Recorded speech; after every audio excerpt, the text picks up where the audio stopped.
Saberhamenja. Sampean bertanya, hambanya menjawab. Buat Anda yang mungkin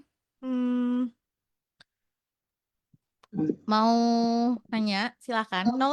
081225225949. Bukan ini. 081225225949 yang mungkin mau nanya, atau 081575780949.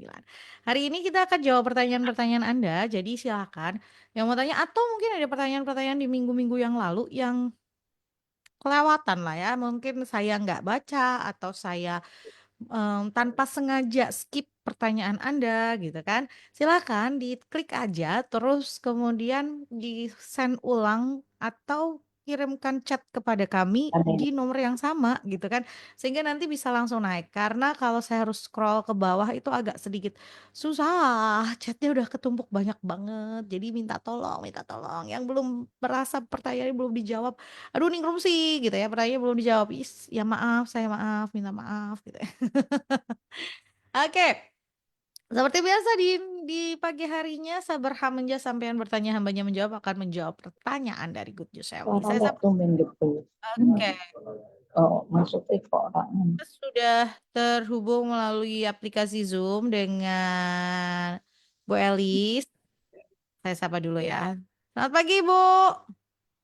Pagi, Apa kabar, Ibu? kabarnya dahsyat dan luar biasa. Ya, Seperti biasanya dong nih Rum. iya dong. Ibu di mana nih, di Semarang? Semarang. Jaga Libur? kota, jaga kota. Ah, nggak kemana-mana. Enggak. Nemenin nih Rum di Semarang. Oh, iya. Jadi buat yang mungkin mau mudik-mudik gitu ya, mau perjalanan keluar kota, hati-hati di jalan. Kalau Anda tetap di kota Semarang, sama dong kita gitu. Iya. Kita Tadi, tinggal ketemuan makan bersama saja ya nih Rum. iya kita janjian aja. Bu, masalahnya tuh kita ketemuan makan bersama juga nggak ada yang jualan, Bu. Kamu jangan lupa, zaman sekarang sama zaman dulu. Beda ya? Zaman dulu kalau lebaran nggak ada yang jualan, kalau sekarang ya banyak lah, meremo. Oh, iya iya betul betul. Tapi beneran loh kalau orang dari luar kota ke kota Semarang itu yang dicarikan kuliner gitu ya. Jadi kayaknya kalau Lebaran justru Yes, malah malah rame gitu ya tempat makan-makan itu. betul. Semua meremo sekarang. Justru karena lebaran itu bawa rezeki besar. Karena liburan gitu ya. Jadi cuman ya kalau di kota Semarang siap-siap dengan kemacetan sih gitu. Beneran macet di mana-mana. Oke.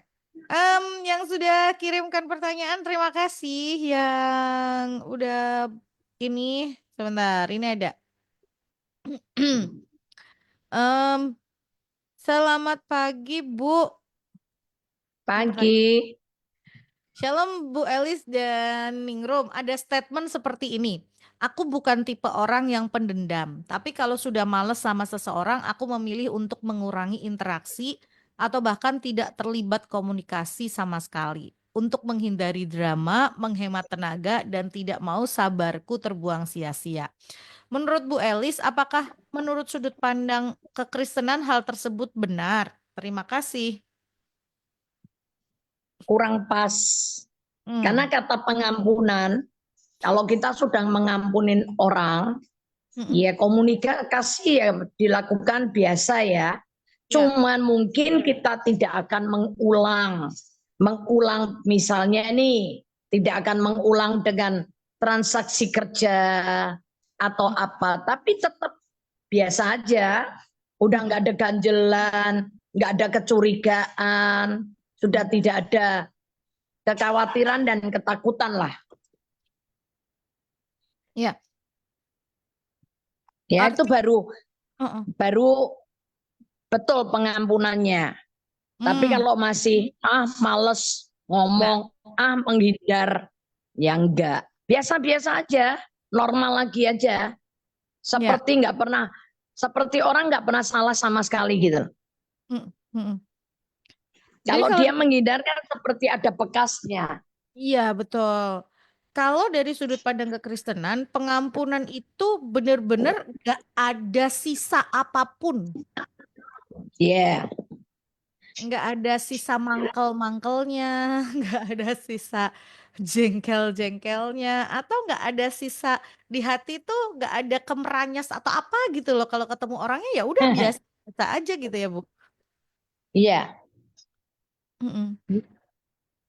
Kalau misalnya ini kan tadi statementnya kan berkata kalau aku udah sudah males sama seseorang gitu, artinya dia masih belum mengampuni gitu kan, pengampunannya belum beres, belum benar-benar yang eh, apa sih, belum benar-benar pengampunan gitu ya, cuman ya ya ngampuni gitu ya, tapi di hati masih ada ganjelan gitu.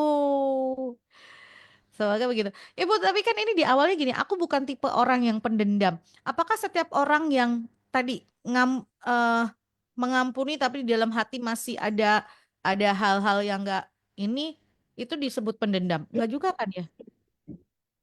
Wah, itu pendendam. Oh, itu Itu pendendam. kayak tadi ini. Nah, ini termasuk dong Hmm. mendendam sesuatu. Hmm. Berarti kan masih ada sisa sisa kenangan masa lalunya. Bener. Cuman di mulutnya bilang bukan pendendam, tapi sebetulnya dendam juga. Kalau nggak ada dendamnya, ya tadi nggak ada bekasnya. Mm-mm. Ya, betul. Oke.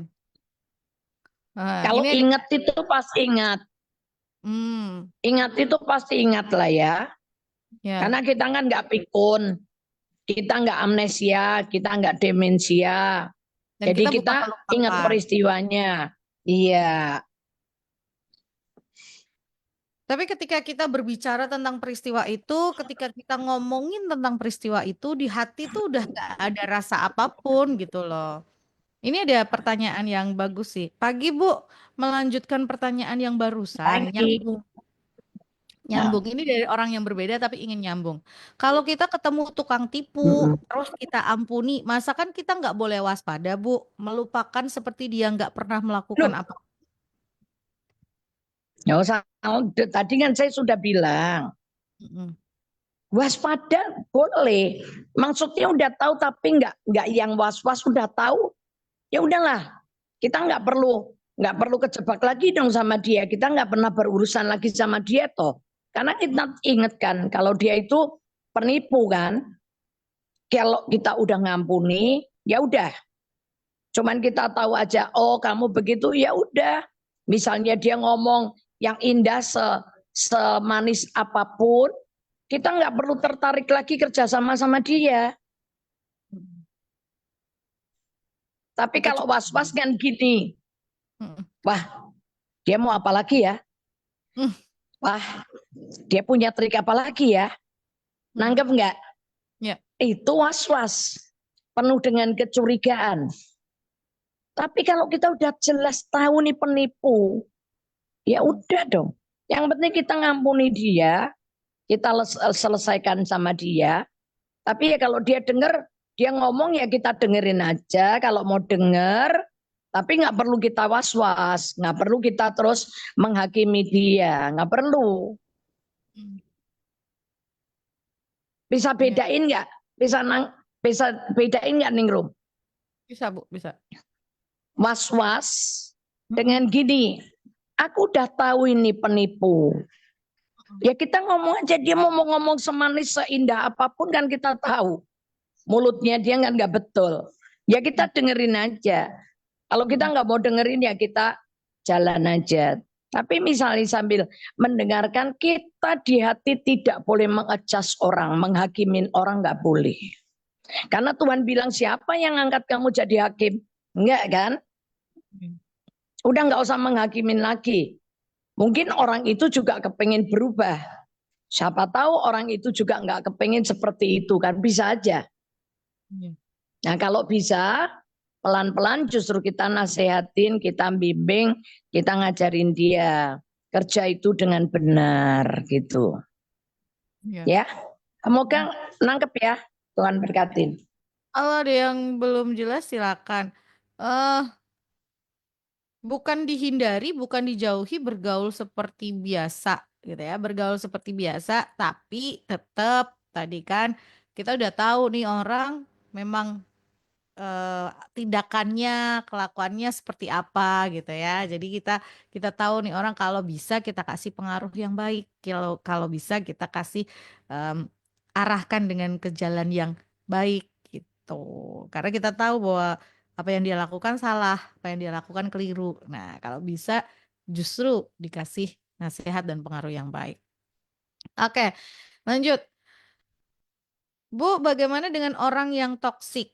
Kan Alkitab berkata harus menjauhi orang bebal, tidak boleh duduk dalam kumpulan pencemooh. Berarti kan kita tidak boleh mendekat atau bergaul dengan mereka lagi. Ibu, mic-nya termute.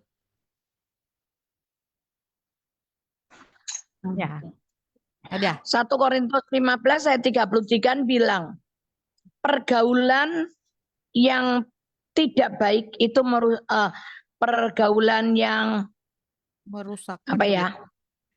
Satu Itu merusak kebiasaan baik. Kita nggak disuruh duduk loh, kita nggak disuruh duduk sama dia loh. Yang nggak boleh itu, kalau misalnya Tuhan izinkan kita ketemu di jalan, Tuhan izinkan lagi kita makan di rumah makan ketemu orang itu. Terus ya bukan berarti kan kita nggak nyapa, kita sapa aja. Tapi kan berarti bukan kita duduk bergaul Hmm. sama dia. Enggak, gitu loh. Hmm. Kalau kalimatnya menjauhi, itu menjauhi nggak sih, Bu? Nah, menjauh ini gini, menjauhi itu sengaja menghindar. Hmm.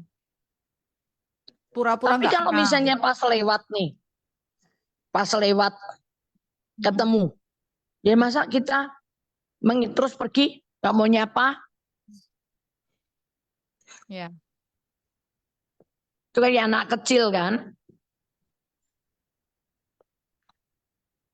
disapa aja, disapa tapi bukan berarti kita terus duduk nongkrong sama dia Hmm. berlama-lama. Ya kalau ketemu sama orang gitu ya, yang orang ini saya tahu nih, saya pernah kena masalah sama dia misalnya. Nah, ketika ketemu, ya saya samperin, apa kabar? Misalnya ngobrol, oh ya gini, oke. Saya nemenin teman-teman saya dulu di sana. Nah, udah saya pergi. Saya nggak duduk sama dia yang ngobrol sampai bercanda sampai apa enggak. Hmm. 1 Korintus 15:33 baca nih, Rum. 1 Korintus 15 ayat 33. Janganlah kamu sesat. Pergaulan yang buruk merusakkan kebiasaan yang baik. Ya. Jadi pergaulan yang buruk itu merusak kebiasaan baik. Hmm. Kalau hanya sekedar menyapa, kenal kan kenal, memang kenal. Tapi kan tidak yang Iya. terus bergaul itu artinya kan kita terus-menerus memiliki Nah, hubungan yang intens pergi gitu ya. bersama, tamasya bersama, makan malam Ngobrol. bersama, terus-terusan gitu itu nggak boleh kita. Mm, mm, mm, mm.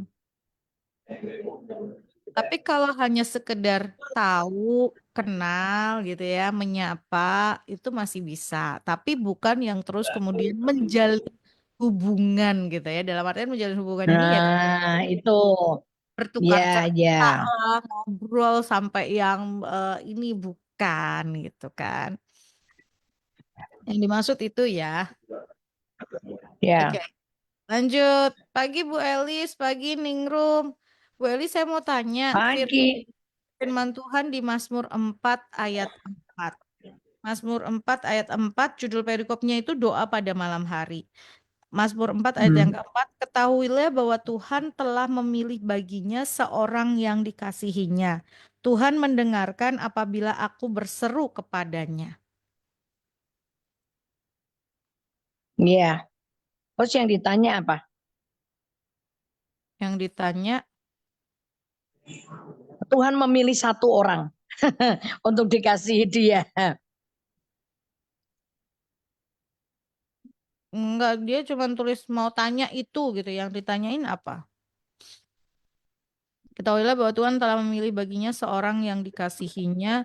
Tuhan mendengarkan apabila aku berseru kepadanya. Ya ini kan Apakah Mazmurnya. Hah? apakah ini hanya seorang gitu?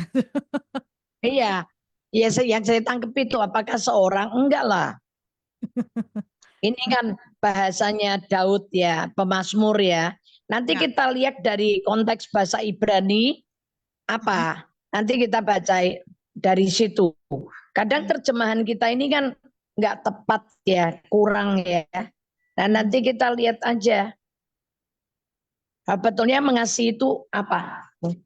Oh, yang dimaksud Ningrum yang saya maksud ayat berikutnya. Oh, ini nih apa namanya pakai handphone ya. Jadinya ini jadi ayat keempat saya pakai Alkitab Oh soalnya. terpaut satu-satu. Ya, betul. Berarti Hmm, Mazmur 4 ayat 5 kan? Mazmur 4 ayat 5 tuh biarlah kamu marah tetapi jangan berbuat dosa.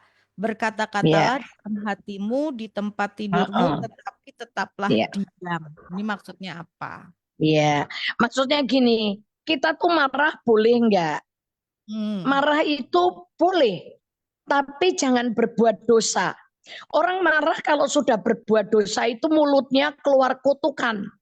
Ya. Misalnya gini, dasar kamu gini, mati lu, mampus lu, nanti kamu bangkrut, bla bla bla. Itu sudah dosa. Jadi orang marah itu boleh-boleh. Ya. Gimana orang kalau salah kita nggak marahin? Kita marahin, tapi jangan ngeluarin perkataan kutuk, goblok-goblokin orang, nolol-nololin orang. Itu yang nggak boleh ningrum. Hmm. Ya kalau sudah lebih baik buat kitanya, kalau kita mau marah, ya kalau kita nggak bisa ngomong pelan, ya udah diem aja, berkata-kata aja dalam hati. Tapi dalam hati itu juga dalam pengertian kita nggak boleh keluarin makian di hati loh ya. Sama aja karena Tuhan itu menyelidiki hati dan menguji batin kita. Cuman masalahnya keluar dari mulut atau enggak. Tapi yang lebih tepat itu ya kalau sudah mau diem di mulut supaya kita enggak bocor mulut, supaya enggak keluarnya kutuk, lebih baik diem. Hmm. Tadi tuh waktu waktu ini lebih baik diomongin di hati. Di dalam pikiran Ningrum, wah enak nih. Berarti ngomel-ngomel di dalam hati boleh. Ternyata terakhirnya ibu bilang, tapi juga nggak boleh.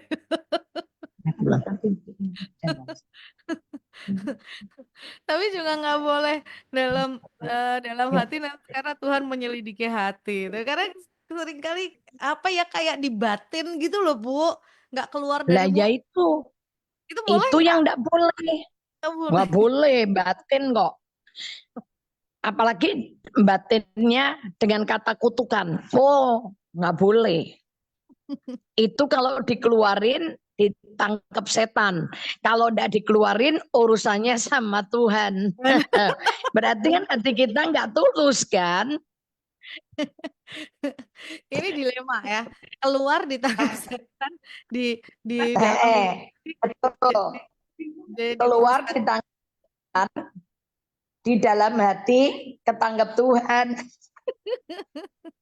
Tapi beneran kadang-kadang ya Kak, kan makanya boleh marah tapi jangan berbuat dosa. Nah, padahal kita misalnya Nining Rum tahu banget kalau saya marah itu nanti kalau yang keluar adalah kata-kata yang menyakiti hati, kata-kata tadi yang bikin orang lain akan sakit hati atau kata-kata tadi yang kutuk dan lain nyerempet-nyerempet begitu. Lebih baik akhirnya diem kan. Diem tapi Ya, kadang-kadang gitu nggak menutup kemungkinan di pikiran itu udah macem-macem gerundel. gitu. Nah, kalau udah begitu, makanya gini, ini bener nggak sih sebetulnya gitu ya. Tapi Lebih makanya untuk menyelamatkan lebih baik puji Tuhan. bersyukur gitu ya. Dalam hati pun ya, daripada di dalam hati keluarin sekalian. Tarik nafas panjang, puji Tuhan. Aku ngampuni kamu dalam nama Yesus. Iya, iya. Ya, Clear tuh di hadapan setan dan di Tuhan clear. Karena keluarnya bukan makian tapi pengampunan. ini lebih lebih yang paling sering sih kalau misalnya saya gitu ya, paling sering itu ketika mungkin ngadepin anak-anak gitu ya, ngadepin anak-anak itu kan, aduh gitu ya, dia melakukan kesalahan, tapi saya tahu kalau saya marahin saat itu juga, pasti ini bocor mulut nih. Jadi udah diem dulu, ditinggal pergi dulu, nanti sudah selesai, sudah turun tensinya, baru kita mencoba untuk kasih tahu dengan baik dan benar Ya, gitu. ya betul. Karena kalau pada saat itu juga dikeluarkan, wah ini bahayanya betul. Itu ya, semoga jelas tadi yang dimaksudkan pertanyaannya apa sih yang dimaksud dari Mazmur 4 ayat kelima. Sebetulnya Mazmur 4 ayat kelima kalau di Alkitab, tapi kalau di handphone memang terpaut satu. Oke, lanjut. Ya, yang mau mau kirim salam sih. Mau tanya boleh 081225225949 atau 081575 949. Lanjut.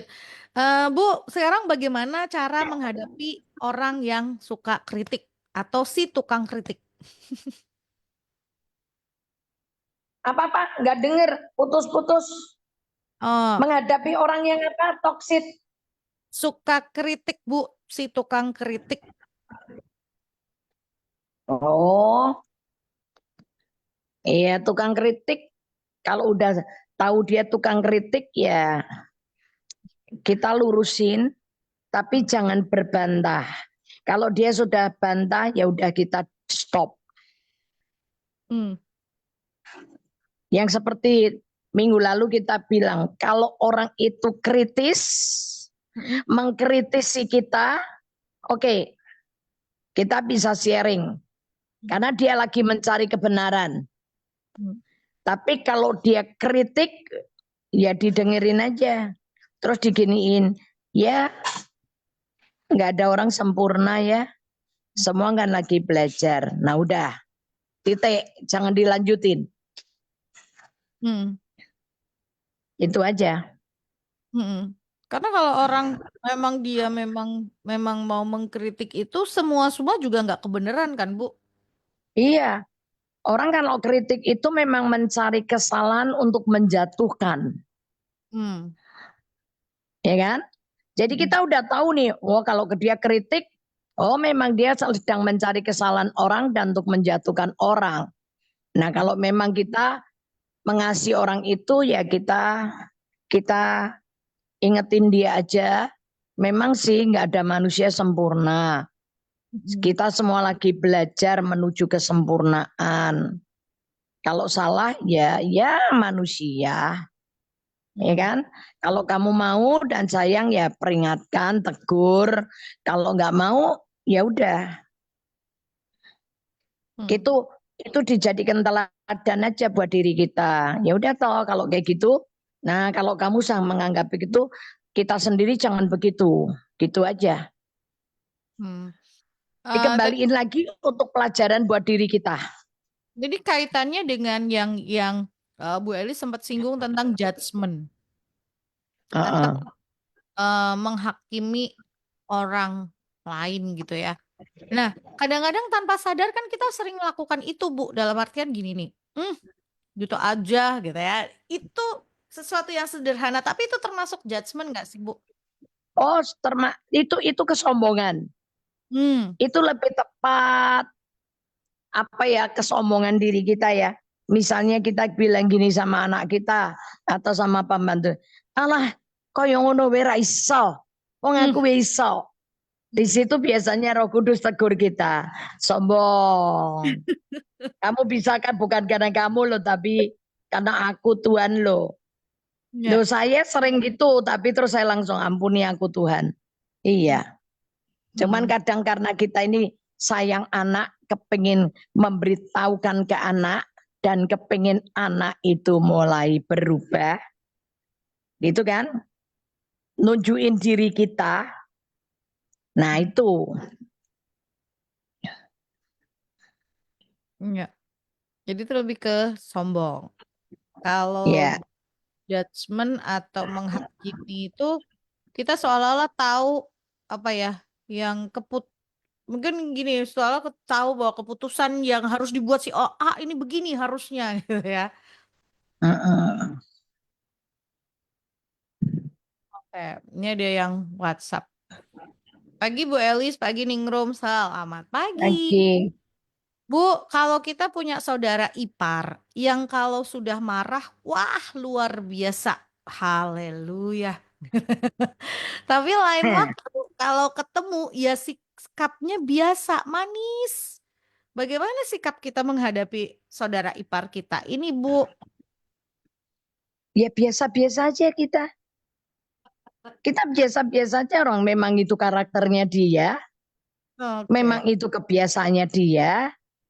Ya kita biasa aja, cuman kalau bisa, kalau pas ketemu, pas ada peluang yang baik, kita gini aja, kamu tuh orangnya baik loh, kamu itu baik loh, kamu tuh ramah loh, kamu tuh pinter loh. Tapi kenapa sih kalau kamu pas marah bisa begitu? Ditanya, mencoba, bukan untuk menghakimi dia, nyudutin dia, tapi bertanya, kenapa? Siapa tahu kita bisa tolong dia. Mungkin itu luapan emosi. Misalnya nih, misalnya ya, saya nggak ngasih contoh orang lain ya. Saya ngasih contoh keluarga saya. Mami saya misalnya, kalau pas marah gitu ya, semua kayaknya dilampiaskan ketika ngajar saya gitu ya. Hmm. Tapi saya dulu mikir mami saya kok gitu. Tapi setelah saya besar ini saya baru tahu loh. Kalau mami saya itu lagi meluapkan stresnya, pelampiasan unek-uneknya yang nggak tersalurkan ke bapak saya, ke papi saya, itu dilampiaskan ke saya. Itu kalau dari pihak mami saya ngerti. Kalau dari pihak saya, dulu saya, ini saya nih ngakuin ya, dulu saya sebelum bertobat, saya kalau marah, kalau maki itu, wih, orang Jawa bilang mantap. Kenapa? Karena sebetulnya saya sengaja lakukan itu supaya mamiku dengar, papiku dengar. Kalau aku lagi marah dan sengaja saya mengatakan perkataan-perkataan itu hanya untuk apa? Caper sebetulnya, cari perhatian. Hmm. Supaya kamu ngerti kan? Hmm. Kalau kamu begitu, aku bisa begini nih, anakmu ini menyakitkan dan mempermalukan kamu. Tuh dulu saya ketika saya belum bertobat. Ketika saya masih umur 17, 8 tahun, 18 tahun gitu ya. Wih, tanya orang serumah. Saya kalau sudah marah gila banget. Gila banget. Nah, tapi kalau Anda nanya ke saya, loh aku ya ndak kepengen kayak begitu. Makanya saya setiap hari Sabtu masuk ke kamar pengakuan dosa. Ngakui dosa saya. Kenapa? Aku ya ndak kepengen begitu. Tapi saya nggak tahu meluapkan emosi saya bagaimana. Karena saya ini bukan tipe orang yang diem. Batin di dada aku nggak mau. Meledak itu di dada. Kalau saya ini dulu orang yang suka gitu. Hmm. Dulu kayak orang bebal yang suka membeberkan isi hati. Karena biar semua orang tahu nih loh isi hatiku. Aku lagi marah ini loh. Nah itulah dia. Hmm. Tapi kalau Anda tanya sama saya, kenapa sih kamu kalau marah kayak begitu? Iya sih, aku sebetulnya nggak mau kepingin begitu. Tapi kalau saya telusuri dari hari-hari, kenapa ya? Saya kalau marah itu kayak sedang melampiaskan uh, hati keinginan apa ya isi hati saya unek-unek saya itu saya keluarin semua supaya nggak nyesek di dada. Itu karena saya sebetulnya sedang marah sama orang tua saya. Marah sama orang tua saya nggak berani nggak berani kurang ajar sama orang tua saya. Jadi saya lampiaskan aja kemarahan saya sama adik saya, sama teman saya, sama pembantu, sama saudara. Wah, itu saya lampiaskannya dengan begitu. Hmm. Jadi karena saya tuh dulu kayak begitu nggak bener, nggak baik. Jadi saya kalau ngadepin orang-orang yang bermasalah begitu itu, saya nggak gampang menghakimi mereka karena saya ngalami dulu kayak begitu dan saya kepengen lepas. Ya, mungkin cukup nggak Ningrum? Cukup, cukup, Bu. Jelas. Semoga jelas ya. Oke. Eh, kalau memang ketemu ya baik-baik aja. Kalau dia lagi baik, ya baik-baik aja. Kalau dia lagi marah-marah, diam. Nggak usah dijawab. Orang kalau lagi ngamuk-ngamuk marah, kita jawab-jawab itu malah tambah jadi bikin gak selesai-selesai. Yaudah biarkan aja dia Ya, marah-marah, meluapkan emosinya gitu ya. Tapi nanti kalau sudah baik, kita tanya, kenapa sih kok kemarin kamu bisa marah sampai seperti itu gitu ya. Eh, Yuk mulai belajar untuk tadi tahan amarahnya dan lain sebagainya. Gitu, Bu. Jadi ditemuin ya biasa aja, ketemu ya biasa aja gitu kan. Kalau dia oh, marah, dan mm, orang yang sabar itu punya pengertian. Saya ya. ketika saya bertobat, saya melatih diri, tahan emosi, gimana caranya supaya nggak dendam di hati, lego di hati juga, tapi nggak nyimpan kemarahan.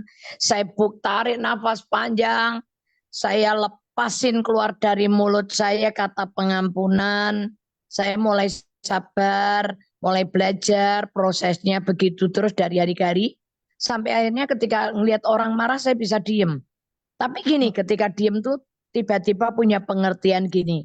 Ini orang kelihatannya badannya nggak enak ini. Mm-mm. Ini lagi sakit, ada rasa badannya nggak enak, yang dia kesenggol dikit terus muntah. Ya wis itu. Mm-mm. Ya. Jadi ya tadi kalau dia lagi marah-marah ya diem aja, udah diem gitu. Nggak usah dijawab. Semakin orang lagi dia itu tadi seperti dari ceritanya Mbak Elis, kadang-kadang orang marah itu cuma dia ingin meluapkan sesuatu yang ada dalam hatinya gitu ya. Walaupun memang kita yang sudah tahu, sudah punya pengertian ya kita nggak boleh seperti itu gitu kan. Tapi kalau memang ada orang yang masih seperti itu ya udah diem aja, didengerin aja. Nah kalau sudah selesai, sudah tadi udah baik gitu ya, baru diajak komunikasi, ditanyain kenapa sih gitu ya, sebabnya apa gitu, ada yang bisa dibantu gitu-gitu. Kalau mau cerita, cerita aja, jangan ditahan dan dipendam. Kadang-kadang orang-orang Iya. begitu itu juga kadang-kadang marah gitu ada pertanyaan, tapi pertanyaannya nggak harus selalu dijawab kok Gus Shali. Kadang-kadang ada pertanyaan yang sebetulnya itu adalah pernyataan gitu. Oke, semoga jelas ya jawabannya. Lanjut, Shalom, selamat pagi Bu Elis dan Ningrum. Pagi. Halo pagi. Ada teman SD yang cerita kalau telinga selalu dengar suara-suara setan atau negatif yang menuduh dia selama bertahun-tahun. Setiap ketemu selalu cerita gitu. Katanya sudah minta didoain hamba-hamba Tuhan di gereja, tapi masih tetap ada suara-suara itu sampai dia harus minum obat juga. Kenapa bisa begitu ya Bu Elis?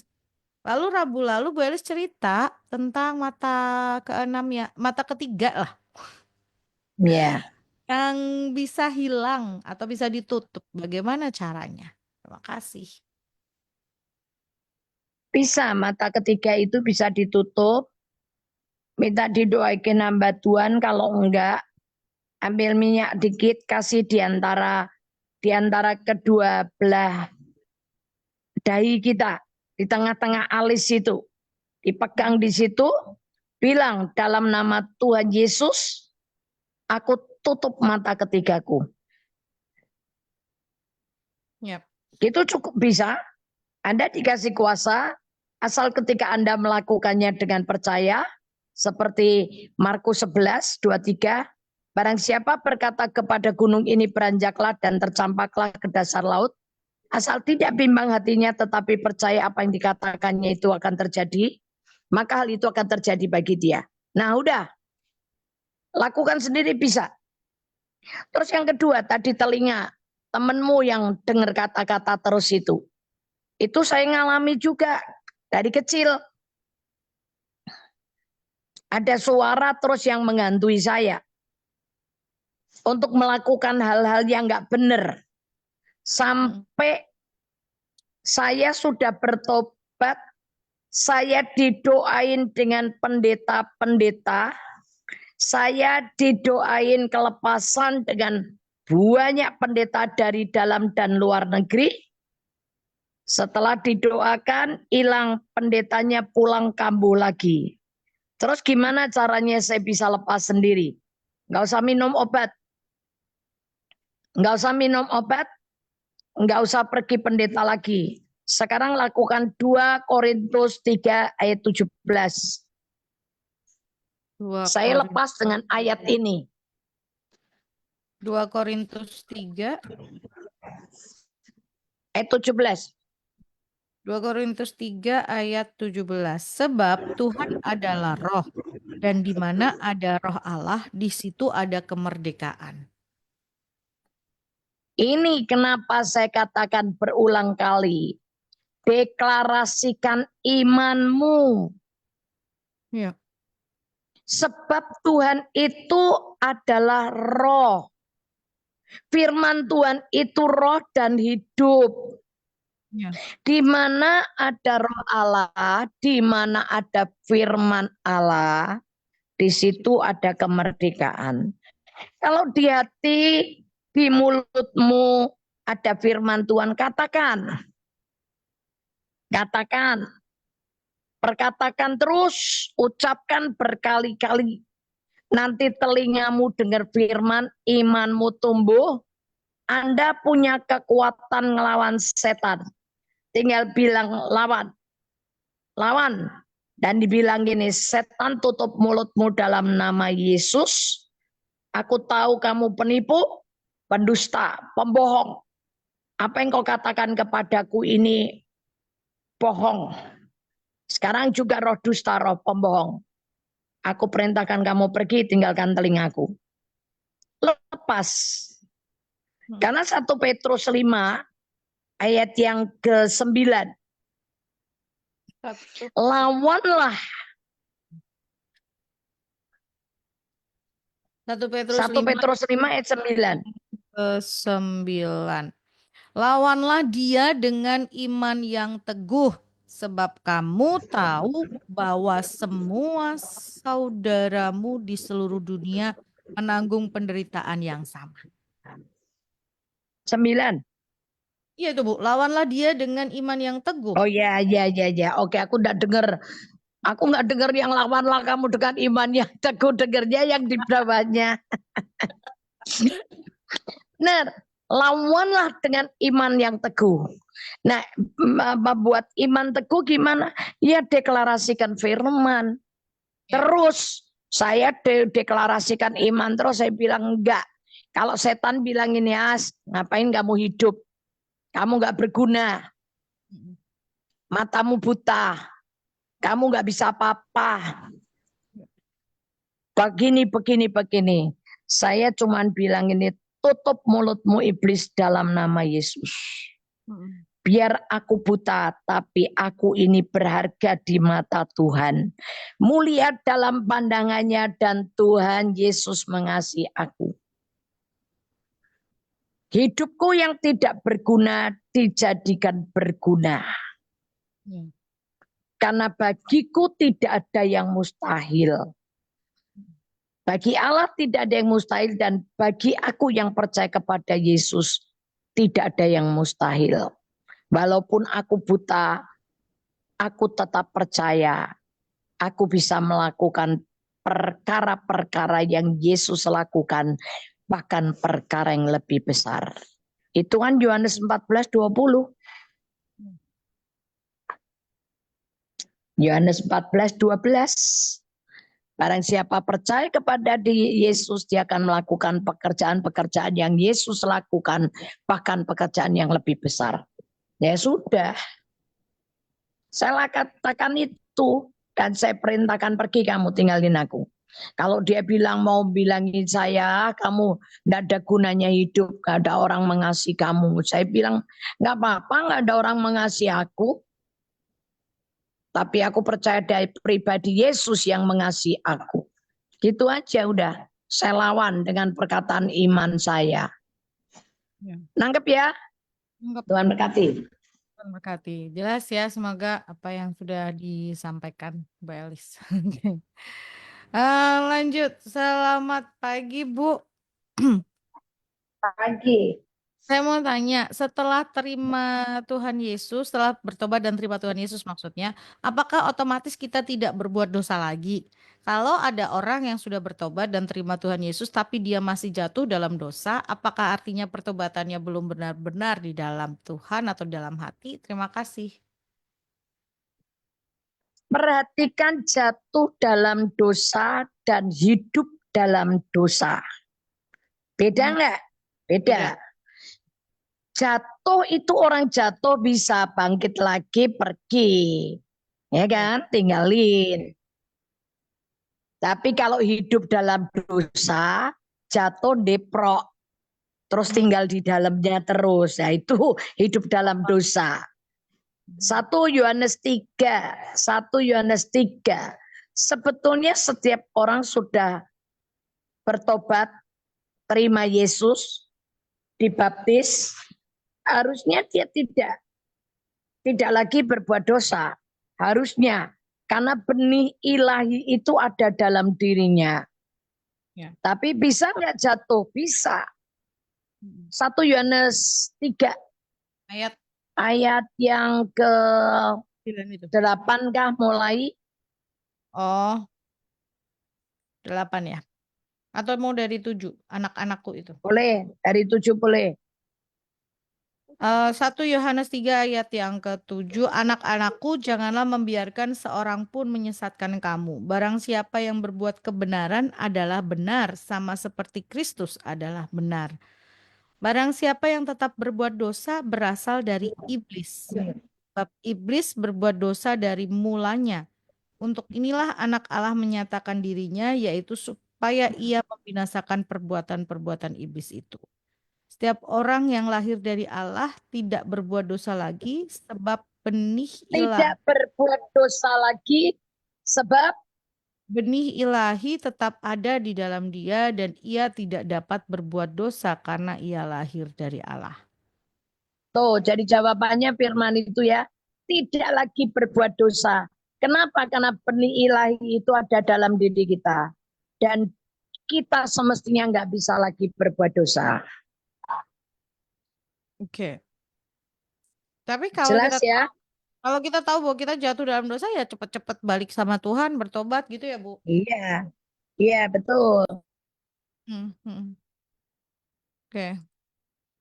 Ini mic-nya Bu Elis ketutup. Ya, udah. Noh, tutup lagi.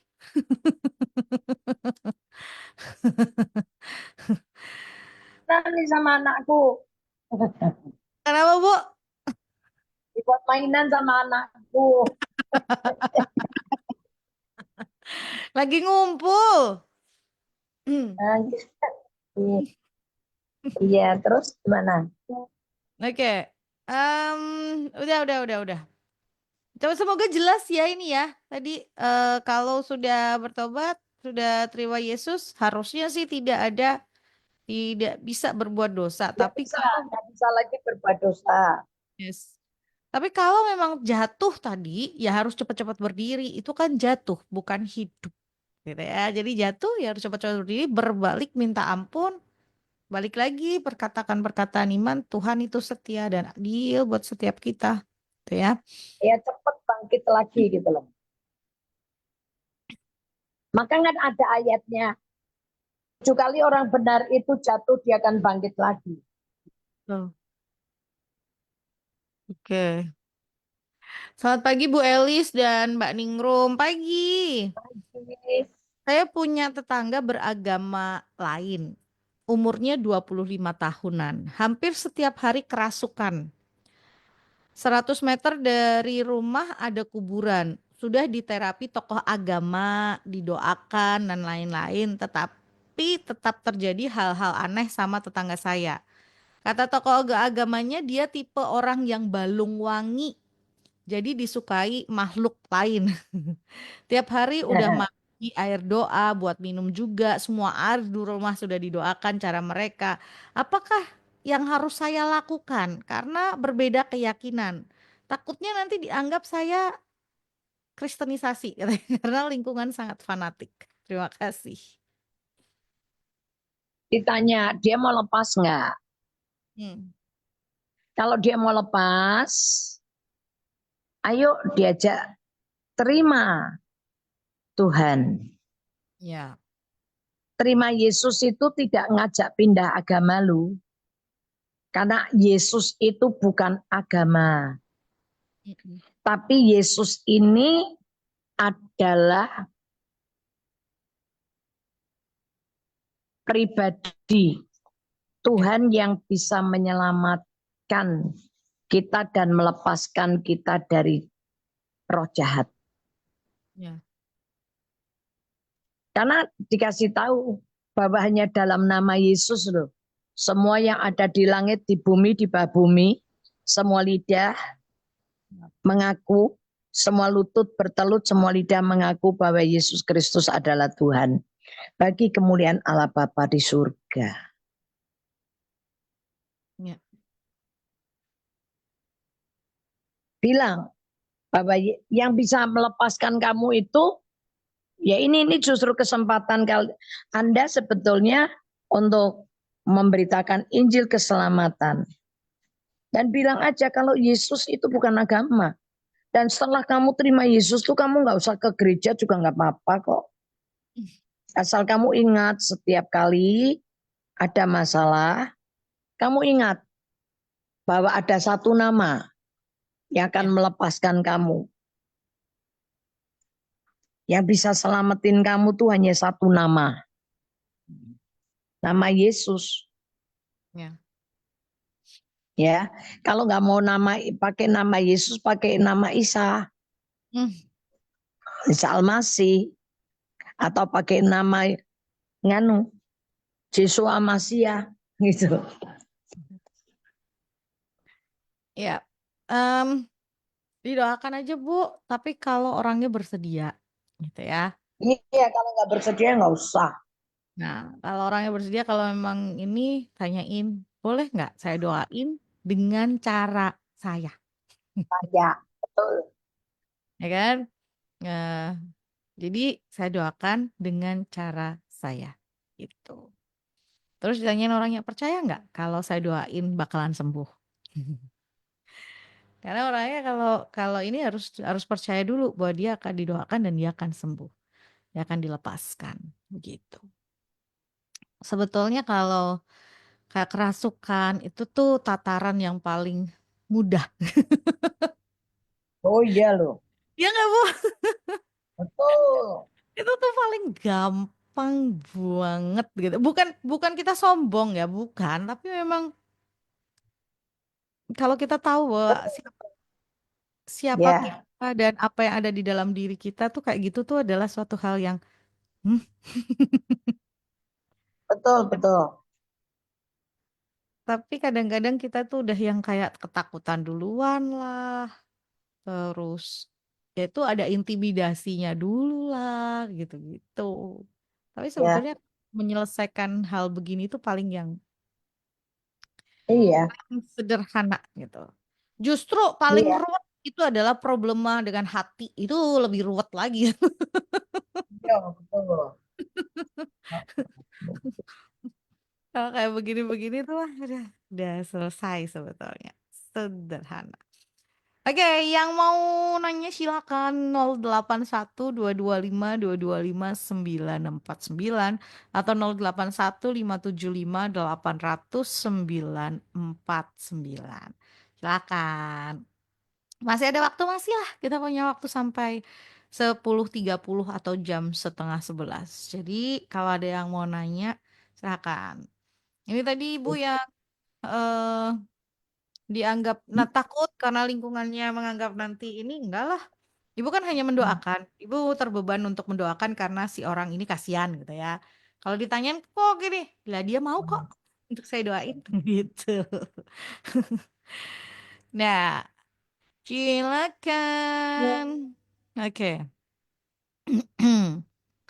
Selamat pagi Bu Elis. Saat ini saya sedang bergumul untuk sebuah pekerjaan atau usaha karena suami sudah mulai pensiun. Namun sampai sekarang rasanya Tuhan itu belum buka jalan dan suami juga sulit diajak berunding. Saya jadi teringat akan ayat berkat Tuhanlah yang menjadikan kaya. Susah payah tidak menambahinya. Sebenarnya ayat ini maksudnya apa ya, Bu? Terima kasih. Ayat ini sebetulnya berbicara bahwa manusia itu harus sadar. Dia tidak boleh mengandalkan kekuatan diri sendiri, tapi dia harus tahu bahwa Tuhan itu sumber dari segala kehidupan dan pengharapan kita. Ya, Ya, itu ya. kan judulnya berkat Tuhan pangkal selamat. Betul nggak? Itu di mana sih, Bu? Judul perikopnya Mazmur 127 ayat 2. Bentar. Dia cuma tulis kalimatnya. Ya, ya, kalimatnya Ya, itu tapi ayatnya ada di Mazmur 127 itu. iya betul. Berkat Tuhan Ya, betul pangkal ya. selamat. Nah, maksudnya kalau kita terima, jadi gini, berkat Tuhan itu, pangkal itu kan sebetulnya Pokok. akar atau Ya. tonggaknya, Mm. ya, keselamatan itu. Jadi pengertiannya gini, orang itu mau berusaha seperti apa, orang itu mau susah payah seperti apa, itu kalau bukan Tuhan yang memberkati, itu nggak ada gunanya. Maka bukan berarti terus Anda males lu ya, tidur terus lu ya. Nggak boleh. Orang males nggak boleh makan. Tapi pengertian ayat ini, sebelum kita melangkah, berusaha, atau membuat pekerjaan, coba berdoa tanya Tuhan. Ya. Tuhan, aku mau kerja apa ya di masa sukar sulit begini. Kerjaan, suamiku udah mulai mau Pensiun. pensiun. Aku tuh mesti kerja apa? Hmm. Tolong aku Tuhan. Ya. Jangan cari sendiri. Jangan mikir sendiri. Mm. Karena apa yang kita pikirkan belum tentu itu bisa terjadi kan? Ya. Belum, apa yang kita anggap baik itu belum tentu baik.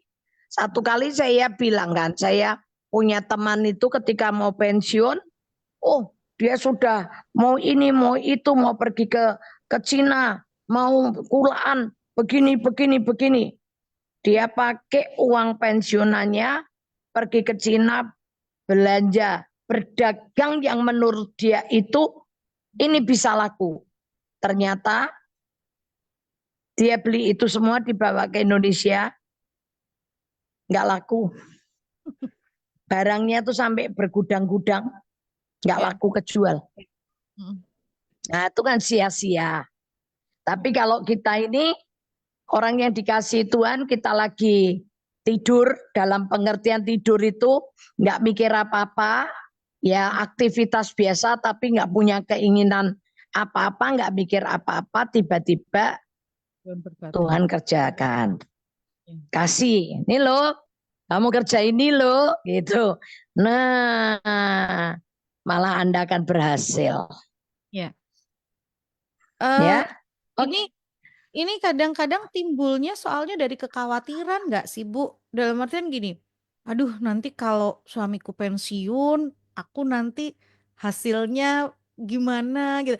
Jadi timbul keinginan untuk sebuah pekerjaan atau usaha itu dari dasarnya kekhawatiran gitu loh. Nah, Iya, betul. Nah itu nggak bisa. Makanya tadi segala sesuatu kalau itu dari Tuhan, oleh Tuhan, kepada Tuhan dan bagi kemuliaan Tuhan. ya, Jadi harus diawali semua dari Tuhan. ya. kekhawatirannya ini harus dibereskan dulu gitu ya. Kan firman Tuhan jelas jangan kamu khawatir dan lain sebagainya gitu. Nah, kekhawatirannya itu beres dulu, percaya bahwa kita itu Tuhan sediakan gitu ya. Benar-benar bukan asalnya bukan dasarnya bukan dari kekhawatiran terus kemudian aduh aku harus usaha nih, jangan sampai aku nggak punya pekerjaan, nggak punya usaha. Nanti kalau pensiun bla bla bla ini jangan-jangan gitu ya. Itu kalau timbulnya dari situ, dasarnya dari situ ya akan akan lebih repot lah istilahnya gitu ya. Kalau misalnya sampai terjadi tadi seperti cerita Bu Elis itu. Jadi diberesin dulu kekhawatirannya, terus tujuan yang benar dulu gitu ya. Tanya Tuhan, Tuhan apa sih sebetulnya yang ingin aku lakukan di masa pensiun? Apa yang akan dikerjakan di masa pensiun? Kalau Tuhan belum jawab, ya nggak usah terburu-buru, ya Bu ya. Iya, betul. Kadang-kadang kita itu hmm, sukanya satset, tapi satsetnya itu kalau Betul. orang misalnya gasro gitu ya, satsetnya itu karena dasarnya karena kita pengen segera terjawab, pengen segera ini padahal waktunya kita itu bukan waktunya Tuhan gitu. Yes, semoga jelas gitu kan. Kalau suami sulit diajak berunding, ibu doain deh, berdoa gitu ya. Sekali lagi karena ini buat berdua ya sepakat dulu berdua ini. Dan sulitnya diajak berunding, tak rasa bukan sekarang aja ya. Mungkin sudah dari dulu memang tipe orangnya ya bisa Sulit. diajak berunding lah. Biasanya gimana ya udah, diam, jangan jangan jengkel, jangan sakit hati, jangan kecewa, jangan marah. Ya, Terus ampuni suami, ambil didoain. ya, Tuhan, yuk kasih waktu supaya dia mau diajak berunding, supaya nanti nggak nyalain gitu loh. ya. Ya, oke. Bu, berdoa, ajak suami juga berdoa, ibu berdoa, em, koreksi lagi gitu ya. Tuhan, aku menyerahkan masa depan ke dalam tangannya Tuhan, gitu ya. Kan Amin. kita nggak tahu masa depan akan jadi seperti apa kan itu ada di tangannya Tuhan. Aku menyerahkan masa depan ke tangan Tuhan. Kalau Tuhan izinkan aku akan buka usaha atau Tuhan beri pekerjaan, Tuhan akan beri yang terbaik. Itu Bu. Yes. Berdoa seperti itu ya Bu ya. Tapi tetap suami didoain juga. Oke, ini pertanyaan yang indah sekali. Nggak indah sih. Shalom Bu Eli, shalom Ningrum. Kenapa Kalau di perjanjian lama banyak tokoh-tokoh besar yang istrinya banyak? terus kenapa? Ya tanya Bu, kenapa? Karena belum ada peraturan, Ya, betul. belum ada peraturan, belum ada peraturannya, Ya. ya kan? Mm-mm. Cuman sebetulnya setelah keluar apa namanya Dari Mesir. yang dikatakan kasihlah Tuhan bla bla bla bla bla hukum Taurat itu juga nggak belum terperinci yang 10 perintah Allah. Tapi setelah dijabarkan itu tetap ada kok. Ada Peraturannya, ya. Oke. di, di ulangan di mana ya? Musa itu sampaikan juga kok. Cuman saya lupa tempatnya. Kenapa di perjanjian lama banyak tokoh-tokok besar yang istrinya banyak? Tapi patternnya Tuhan sebetulnya cuma Iya, Adam dan Hawa kan? ya. Heeh. Seperti itu. Musa tuh istrinya juga Istrinya dua. satu toh si Pora siapa? Ya Sebentar. Zipora, tapi dia Si ambil wanita dari suku apa itu loh ya Bu? dari apa Kus. dari wanita apa Hmm, itu dianggap istri nggak ya sama Tuhan ya? enggak, kayaknya sih enggak. Apa cuman seperti selir ya?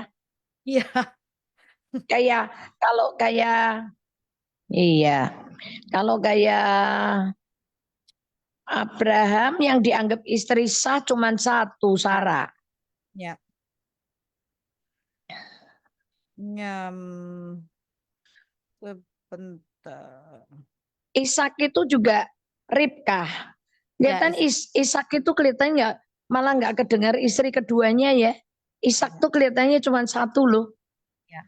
Kalau Yakub itu dua, Lea Ya, sama Rachel, Rahel. tapi tapi gundiknya banyak karena di zaman dulu yang Oh, dibilang budaknya Lea itu juga boleh ditidurin ya sama ada Yakub. Bilha Ya, terus. Bilham. Ya, itu bukan istri itu budaknya si Lea dan Rachel kok. Mm-mm. Itu nggak dianggap istri loh sama Tuhan loh. Ya, tapi terus anaknya dianggap Ya, sebagai keturunannya Israel. Kan dua ya belas iya suku, karena benih-benihnya dia kok. 12 suku Israel itu dari Lea, Rahel, lalu ada Bilha dan siapa Ya, itu. ya. Makanya orang Yahudi tour leader saya waktu di mana namanya? Waktu di Israel. Kenapa orang Israel sekarang pakai marganya mama? Nggak pakai nggak pakai marganya bapak. Oh, heeh, Ya, kenapa? Karena dia bilang gini, kok gitu? Gitu kan? heeh, Dia ngomong gini, anak mama, mm, anak ibu bukan anak bapak. mm, Yang pasti tuh anak ibu. mm. Perempuan hamil belum tentu hamilnya sama suaminya, katanya gitu. Tapi anaknya pasti anak ibunya. Bapaknya belum tentu yang mana. Maka Hmm. mereka lebih mau sekarang pakai marga mamahnya, ibunya, bukan bapaknya. Ya, padahal kan kalau dalam hukum Taurat mereka Tapi kalau dihitung yang di sebagai anak keturunan angkat. 12 suku Israel, memang Mm-mm. dari Yakub semua sih. Iya. Tapi maksudnya kalau dari secara hukum Taurat itu kan padahal yang dihitung keturunan laki-laki ya, Bu. Ya, Kan betul. bahkan sampai yang waktu itu anak-anak siapa itu. Tetapi pada zaman siapa ya, itu nggak dihitung dari anaknya yang laki loh. Salah satu suku Israel yang habis itu loh. Yang habis, laki-lakinya habis kebunuh semua. Ya, Sejak hari itu, siapa ya? Benyamin kah? hmm, kayaknya dari ya. Yang habis semua itu, terus akhirnya dia disuruh menikah dengan yang mana, tapi tetap diakui bahwa itu suku Keturunannya yang dari habis itu. perempuan. Ya Oh, dari perempuan-perempuannya. Ntar aku lupa, tapi ada di Alkitab. ya, ada. Saya juga pernah. Ya, oke ya Bu, semoga menjawab pertanyaannya. Karena tuh kita kan juga nggak ngerti ya alasannya waktu itu apa nggak ditulis juga kenapa istrinya banyak dan lain sebagainya. Lanjut, ini ada WhatsApp lagi. Kita beralih ya, semoga jelas lah ya dan bisa diterima jawaban ini. Pagi Bu Elis, dining room. Bu Elis, kalau kita berpendapat kalau cari suami harus yang lebih pandai dari kita supaya roh penundukan diri ya lebih mudah dilakukan. Kalau istri lebih pandai rasanya roh penundukan akan sulit dilakukan. Terima kasih. Carinya tuh bukan penolong, bukan yang lebih pinter, tapi kata sepadan. Hmm, ya. Penolong yang sepadan. Kata sepadan itu bukan lebih rendah, bukan lebih tinggi, bukan lebih kuat, lebih lemah, lebih pinter, atau lebih enggak. Sepadan itu pas, cocok. Nanggap kayak mur sama saya Oh, seringkali ngasih contoh paling gampang tuh mur sama baut.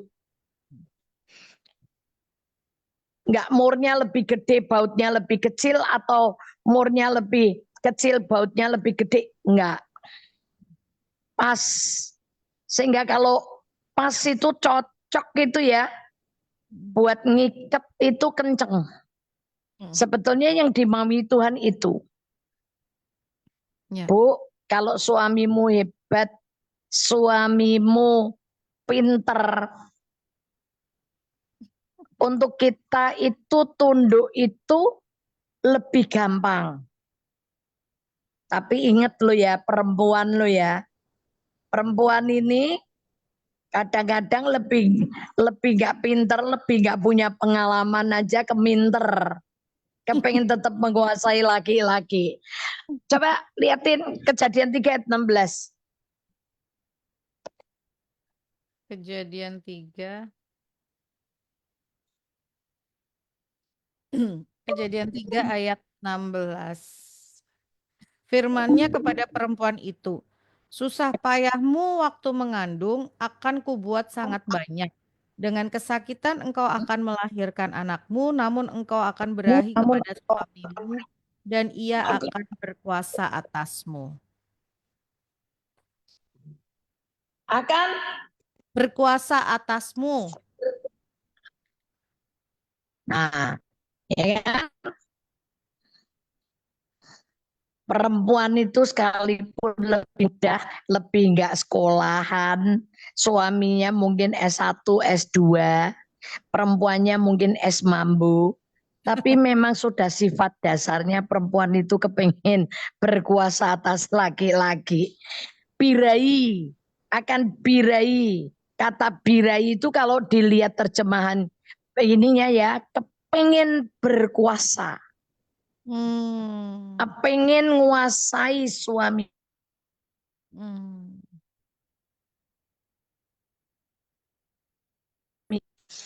Mm-mm. Ini kutuk turunan yang diterima oleh perempuan. Mm-mm. Saya juga gitu. Saya mungkin lebih nggak sekolah dari suami saya. Mungkin saya lebih muda. Tapi dulu saya kepengen nguasai dia. Ya. Tapi ternyata ya nggak bisa. Mesti bertobat. Setelah bertobat gitu ya. Tapi walaupun saya nggak sekolah, berarti saya bisa ngimbangi suami saya nggak? Bisa. Karena kan Tuhan ngasih hikmat sama kita. Orang yang nggak sekolah bukan berarti nggak pinter kok. Nggak dapet titel bukan berarti nggak pinter kok. Nggak punya kesempatan. Nggak punya kesempatan sekolah gitu aja. Ya, Dan tadi pertanyaannya apa nih Rum? Jadi gimana? nah, iya, kalau lebih pandai untuk roh penundukan itu akan sulit dilakukan. Enggak lah, roh tundukan itu gini loh. Tuhan itu suruh kita tunduk Ya, sama otoritas. Sudah gitu aja. Memang tunduk tuh buat perempuan itu nggak gampang. yes, betul. Tapi justru perintahnya tuh perempuan mesti tunduk. Nah, Ya, buat seorang laki-laki untuk mengasihi perempuan itu nggak gampang. ya. Tapi justru perintahnya, Wah, kasihilah istrimu seperti kamu mengasihi dirimu sendiri. ya. Untuk mengasihi tubuh. Nah, untuk seorang istri tunduk sama suami itu nggak gampang. Tapi itu perintahnya Tuhan, ya udah dijalani aja. Nanti lihat toh, dapat suami yang lebih hebat, lebih pinter, lebih kaya, lebih apa? Tetap pengen Belum nguas. tentu loh kita ini bisa tunduk loh. Ya, betul. Betul. Ya, memang tunduk itu memang harus latihan Bu. Ya. Sudah, dan lebih gampang dah. Kalau memang oh dia lebih punya kepandaian deh. Enggak, itu buat kita lebih tunduk tuh bisa lebih gampang. Tapi masalahnya di firman nggak bilang gini, hai istri-istri, tunduklah kepada suamimu yang hebat, yang pintar. Nggak ada kata itu. Mes suami ini orang sekolahan, mau Ya. suaminya eh, kurang pinter, ya wes suruh tunduk sama Tuhan. Ya, oke. Ini bagaimana si suami itu tidak menunjukkan gitu ya, tidak menunjukkan atau tidak mempengaruhi mudah atau tidaknya kita tunduk. Karena tadi sifat dasarnya itu, kenapa perempuan suruh tunduk? Karena sifat dasarnya perempuan itu gitu, suka untuk apa ya, ada di atas lah gitu. Jadi dia harus belajar untuk tunduk dan itu nggak gampang. Oke. Nah, Nggak denger nih Rum, suaranya hilang. halo Bu, ini sudah belum? Sinyal. Halo, sudah belum? Ningrum dengar suaranya Ibu loh, jelas banget. Ini apakah suaranya Ningrum sudah jelas di situ? Ini ujian soalnya ya. Kayak di tempat kita tuh lagi hujan tapi udah selesai sih.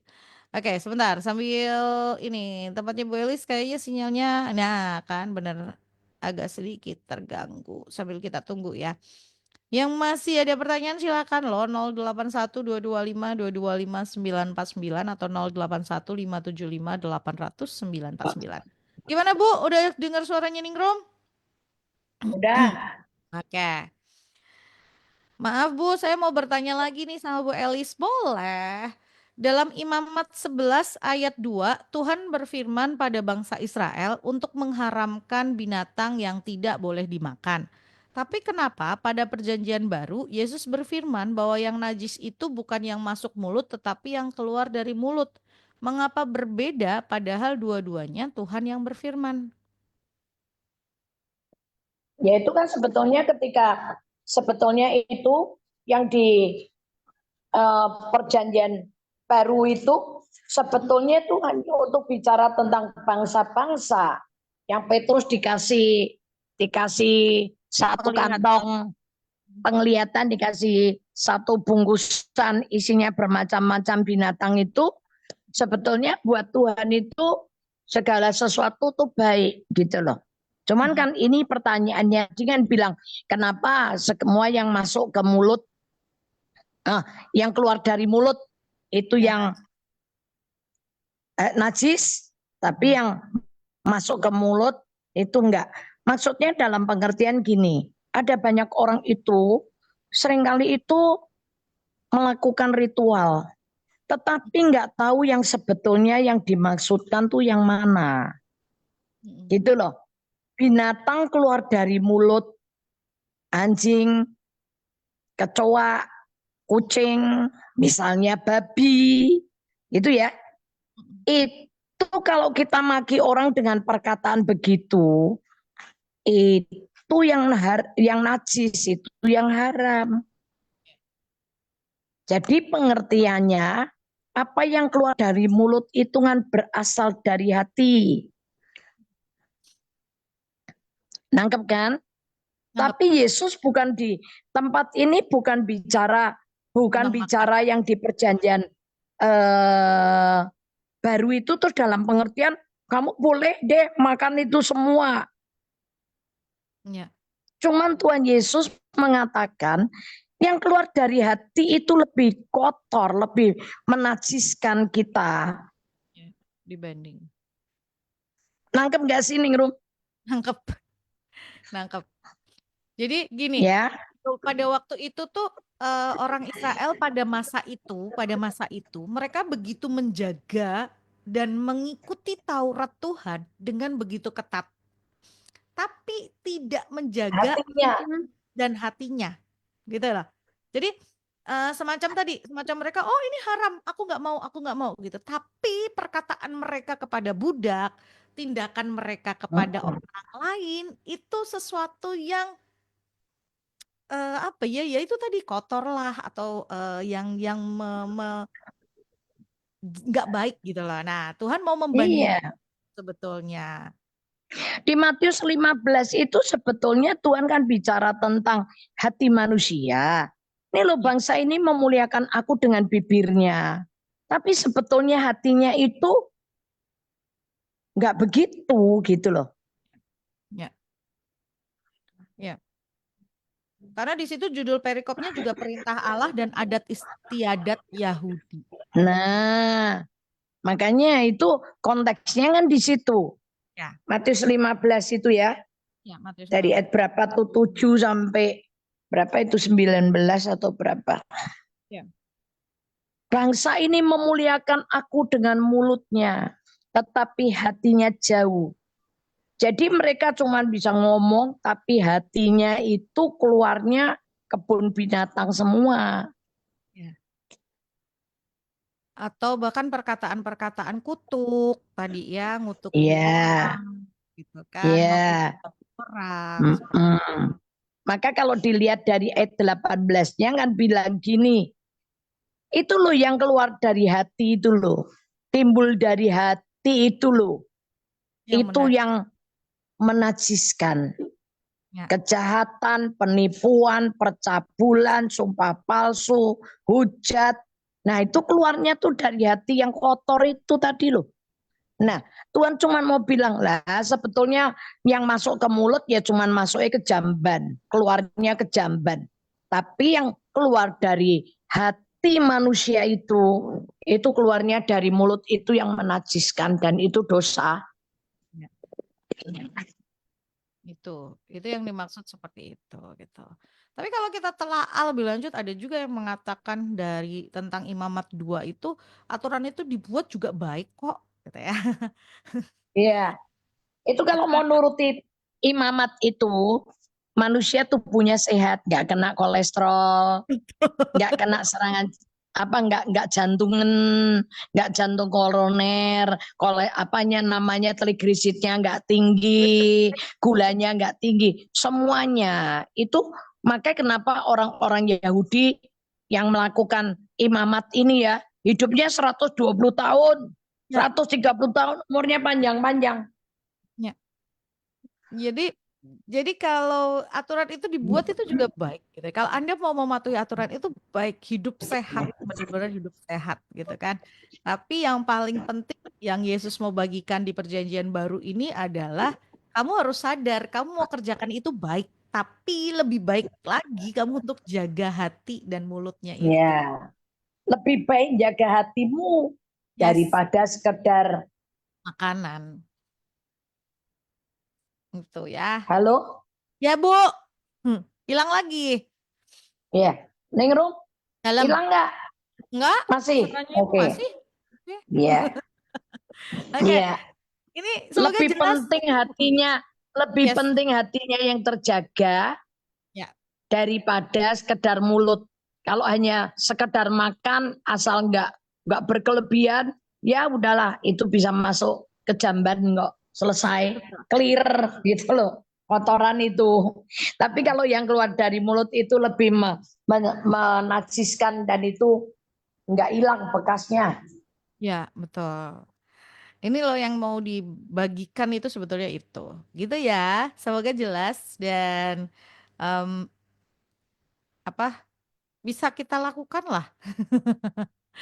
Ya seru kalau kita ngobrolin begini gitu ya, kita jadi lebih jelas. Kenapa sih harus lakukan ini? Kenapa sih harus ini? Kadang-kadang orang itu tadi gitu ya, kalau mau udah terima sesuatu, terima perintah, pertanyaannya banyak gitu ya. Kenapa, kenapa, dan kenapa gitu. Nah, kita coba Iya. mengerti satu persatu gitu ya. Padahal sebetulnya Tuhan katakan ya lakukan gitu. Ya kan, Bu? Hmm. Iya. Nah, jadi itu ada lagi kah?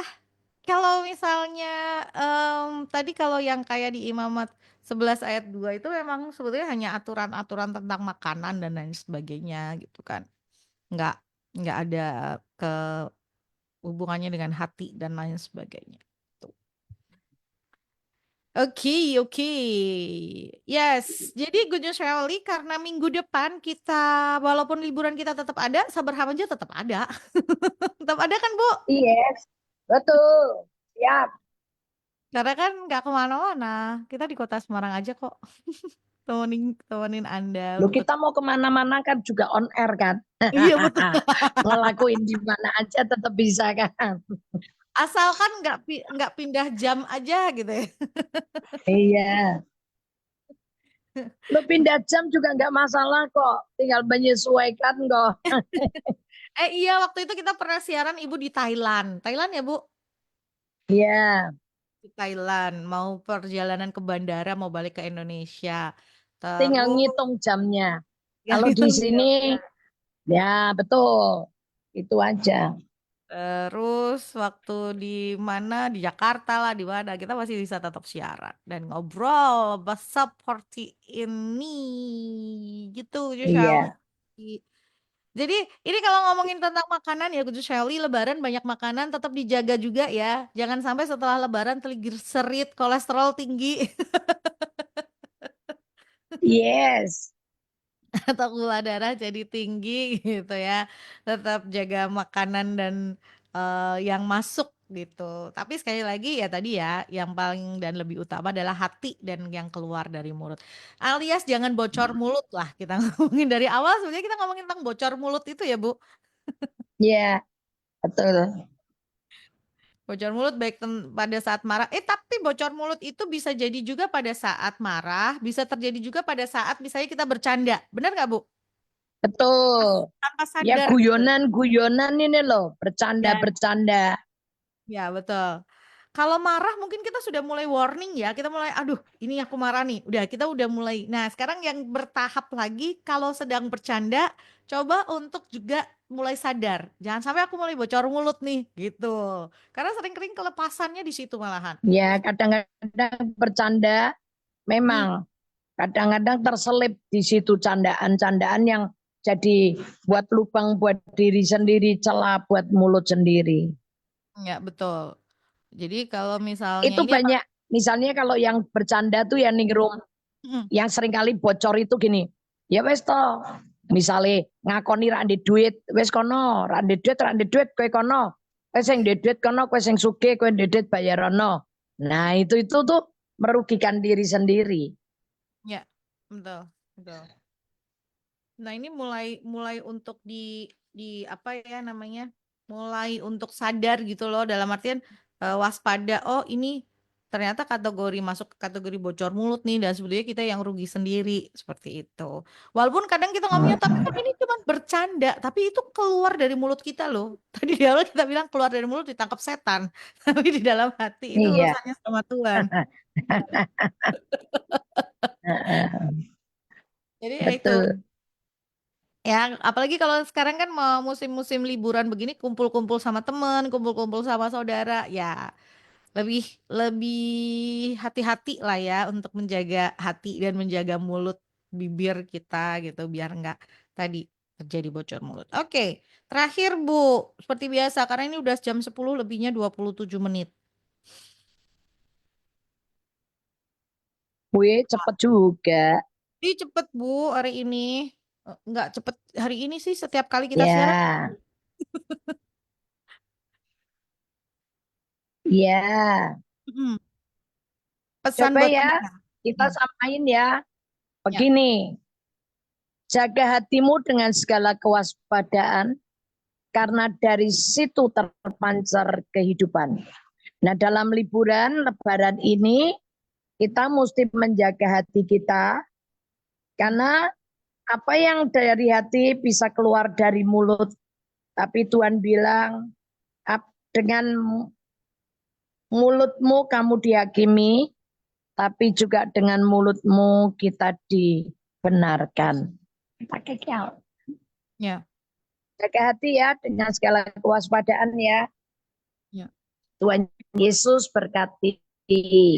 Tuhan Yesus berkati. Amin. Terima kasih Ibu buat hari ini. Ketemu lagi minggu depan ya. Dan Ya, Ningrum, Tuhan ya, berkati. dan berkati. Dan berharap apa yang dihadirkan hari ini boleh jadi berkat dan bermanfaat buat setiap Anda ya Gunung Shelley. Dan selamat berlibur. Kalau Anda masih bisa dengerin good news dimanapun, hari Rabu nanti kita tetap ada Saber Hamanja loh. Jadi tetap stay tune di sini ya di 94.9 Gunung FM Good News for the Valley. See you.